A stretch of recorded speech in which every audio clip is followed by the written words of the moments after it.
Hey everybody, Levi here. In today's video, I want to talk about SEO for landscaping businesses. I made a video last week talking about a bit of a run through for plumbing businesses, and there's a lot of good feedback. And I know loads of you guys are landscapers, and it's such a big industry right now, really common home service business to start up. So I thought this would be a really informative guide where I could just talk about the main things that you guys can do yourselves to make sure your landscaping business is getting shown on Google.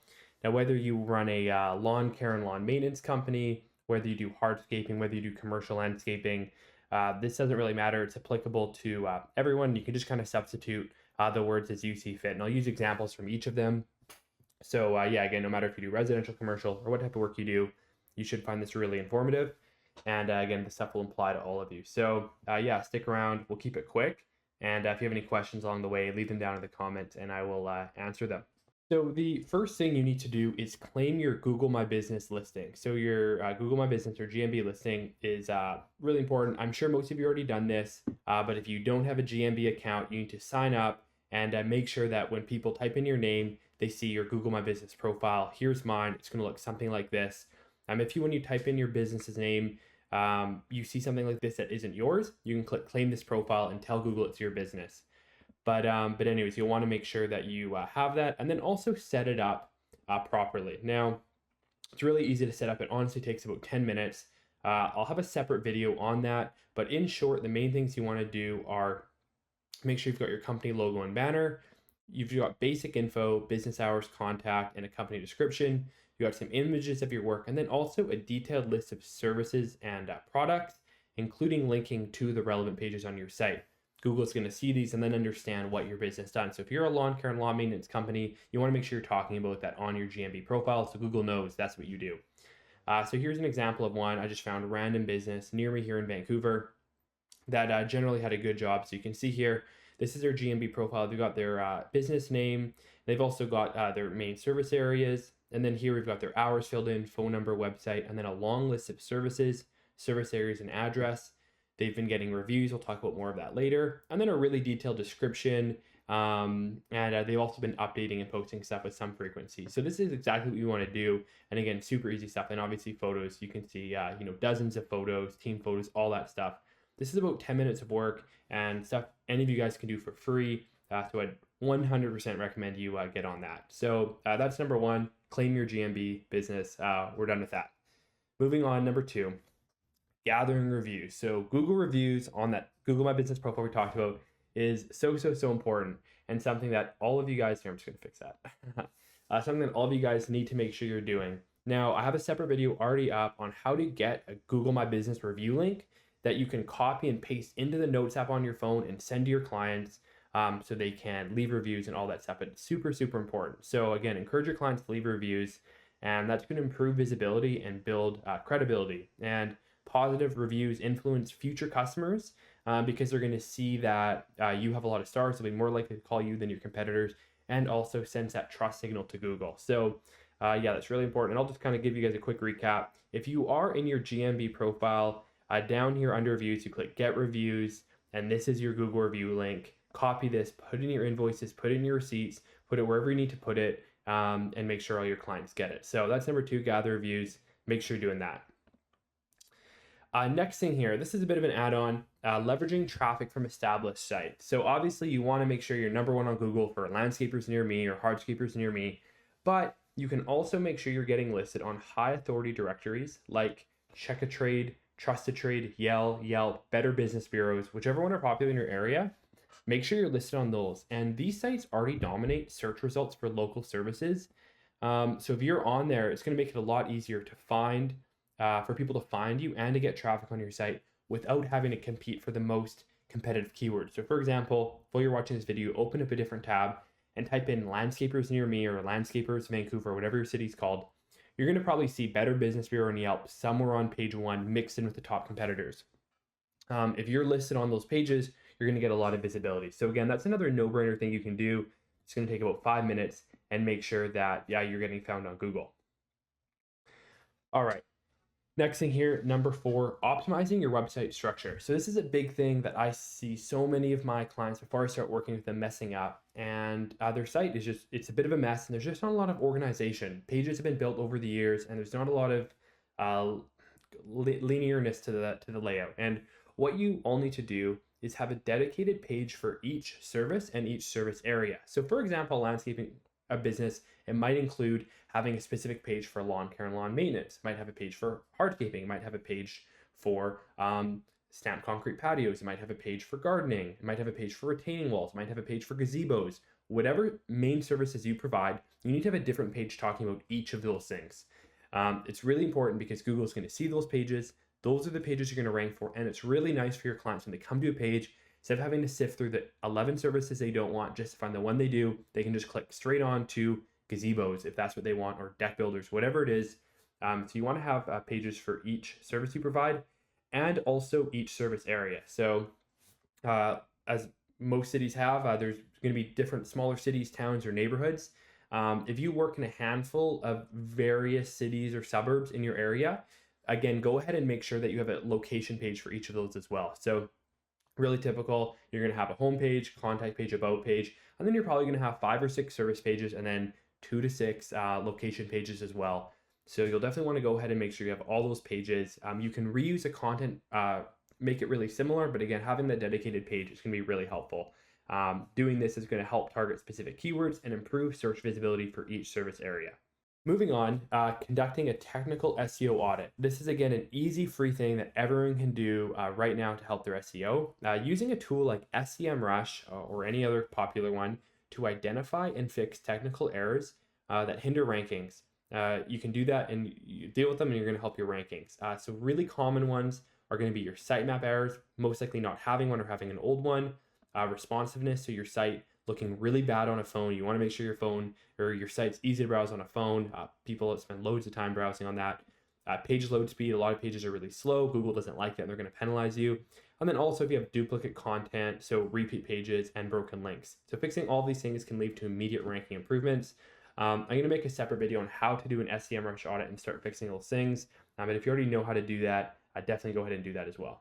Next, submit business directory citations. So we already chatted about this a little bit, but again, actually making sure your business is fully submitted and you have a fully developed profile on all of these local citation sites, again, like Yelp, Check a Trade, Better Business Bureau, whatever's common in your area, is really important.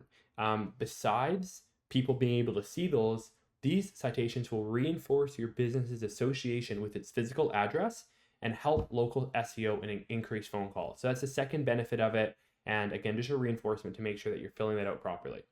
Next thing here, this is kind of getting into the bulk of like actual SEO work. So this is like you're doing my job now if you've made it this far. And the first part about that is going to be performing keyword research. Now, understanding which keywords have high search volume in your area is really important for SEO. Using various tools like SEMrush or ideally just the free Google Keyword Planner is really helpful to identify the most important keywords that you can target with your on-page content in your service page, and making sure that you're targeting the most relevant and high volume words for your services. So how we can do that is going into Google Keyword Planner. I'm actually just screen sharing here. So I'm in Google Keyword Planner, Tools, Keyword Planner, and I've just gone ahead and typed in about 10 various words for landscaping in my area here.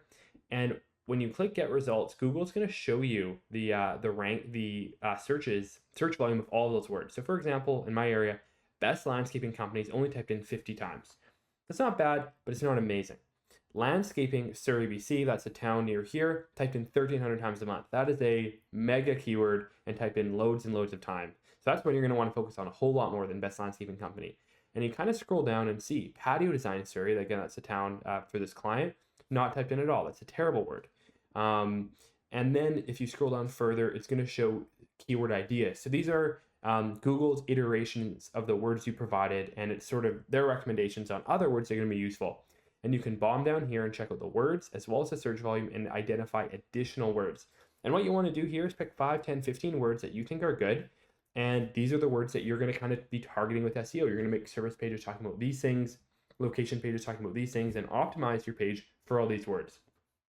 But again, I would definitely recommend Keyword Planner, ads.google.com, hop on a Keyword Planner. It's a free tool. You just need to have your account signed in and figure out which words are important. This is really important because you as a service provider are going to know the things you want to do, which is great. But what your actual clients or prospective clients type in might not be what you think. Now, you're probably going to have a lot more domain knowledge about the services you provide, and people are going to type in a lot more standardized general terms. So you need to figure out what they're actually typing in and making sure you're getting in front of those searches instead of whatever you think it might be, because everyone has a different idea on what a service is, different levels of English, all that stuff. So again, definitely use that. Again, another no-brainer. This is what this video is, a series of no-brainers. So once you've done that, you figured out your keywords, you are going to add those keywords strategically. So a really easy way to kind of keep track of it is to make a little sheet on Google, and it's called a keyword mapping sheet. And what you do is you put in all your keywords, and then you figure out which words are going to rank for which pages. So for example, this is a sample site. This client does regular landscaping, so like lawn care, maintenance, all that stuff. And they also do a lot of hardscaping, paving, stone installation, retaining walls, all that stuff. So you see all the words that talk about general landscape services point to the general landscaping page. And all the words that talk about hardscaping services point to the hardscaping page. They also do snow removal, that points to the snow removal page. And then some very general words point to the home page. This is what you want to do. You want to figure out which words tie to which pages and just kind of make them in a Google Sheet. And again, you're going to be optimizing each of these pages for each of those words. Now that gets on to our next one here, which is adding keywords strategically. So you've done your keyword research, you know which pages you're lining up each word for, and you're going to ensure those keywords are added in strategic locations. The main ones that you guys can do yourselves that are quite simple are within the page title, within the meta description, within the URL, and then also throughout the content, the heading tag, the paragraph, and the image tags. Now at the same time, you want to avoid keyword stuffing. You don't want to just mention that word, paving stone installation near me a million times. The content should be engaging, well-written, provide useful information, which most of you probably already have. So you just want to make sure that your target keywords appear throughout the text.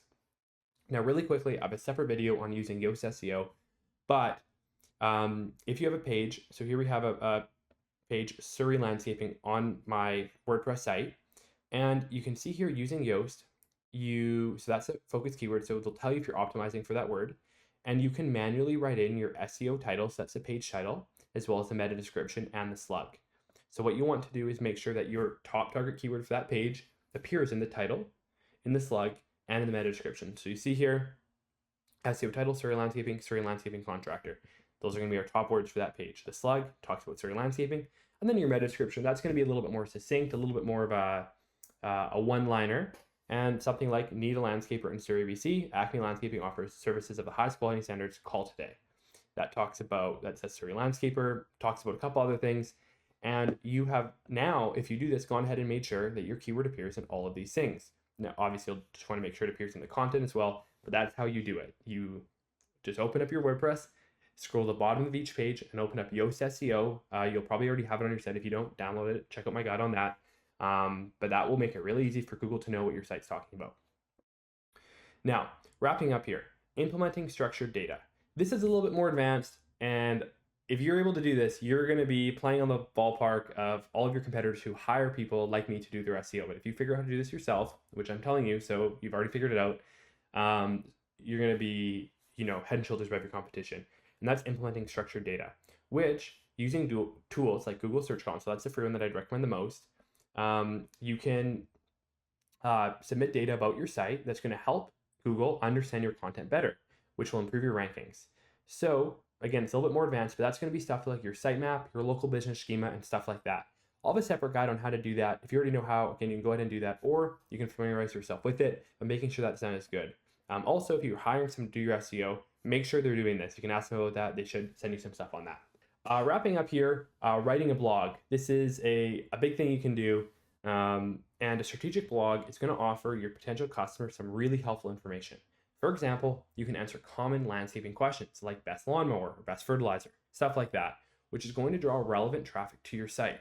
You can use a tool like Ahrefs or SEMrush to find high search volume questions, and then you, using your very advanced domain knowledge, can write a guide that is going to be the most informative thing they can find. Then when they search it up, they're going to end up on your site, and a small portion of those are going to call you. Lastly, and this is the last one because I know most of you probably aren't watching by now and probably aren't going to do this, but if you do, this is the big one, guest posting. It's also the last thing you're going to do because it's the hardest.